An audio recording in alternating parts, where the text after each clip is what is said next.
പലതും നമ്മൾ മറന്നു പോകുന്നടോ. എന്റെ പ്രിയപ്പെട്ടവരെ, കണ്ടാ പഠിക്കുന്നില്ല. ഇന്നലെ വയനാടായിരുന്നു വാഴ്. ഇന്ന് രാവിലെ പടച്ചവനെ ഉച്ച സമയമായപ്പോ എന്നോട് പറഞ്ഞ ഉസ്താദേ, ഇവിടെ അടുത്താണ് ദുരന്തമുണ്ടായത്, ഉരുൾപൊട്ടലുണ്ടായത് ഇവിടെ പരിസരത്താണ്, ഒന്ന് പോയി കാണാം ഉസ്താദ്. എന്റെ പ്രിയ സുഹൃത്ത് ഷഹീർ ബദരി എന്നെ വിളിച്ചുകൊണ്ട് പോയി. സഹോദരാ, ആദ്യമായിട്ട് കടന്നു ചെന്നത് ഒരു ഖബർസ്ഥാനിലാണ്. ഒരു ഖബർസ്ഥാൻ കണ്ട സഹോദരാ, മീസാൻ കല്ലുകൾ വെച്ചിട്ടുണ്ട്.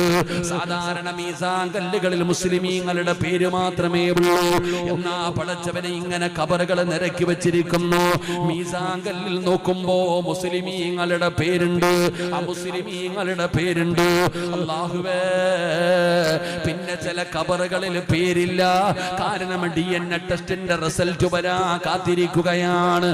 എന്റെ പ്രിയപ്പെട്ട സഹോദരാ, ഞാൻ ചുമ്മാ ഇങ്ങനെ ഒന്ന് നടന്നു നോക്കി. ചെറുപ്പക്കാരാ, ആ ഖബർസ്ഥാനിലൂടെ ഇങ്ങനെ ചെറുതായിട്ടൊന്ന് നടന്നു നോക്കുമ്പോ അതാ വെച്ചിരിക്കുന്ന ഒരു മീസാൻ കല്ല് വലുപ്പം കൂടിയതാണ്.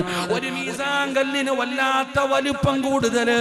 പടച്ചറപ്പേ, ഞാൻ അതിന്റെ മുമ്പിലേക്ക് ചെന്ന് നോക്കുമ്പോ ആ മീസാൻ കല്ലില് മൂന്ന് കുട്ടികളുടെ ഫോട്ടോ വെച്ചിരിക്കുകയാ. ഒരു കുടുംബത്തിലെ 3 മക്കൾ,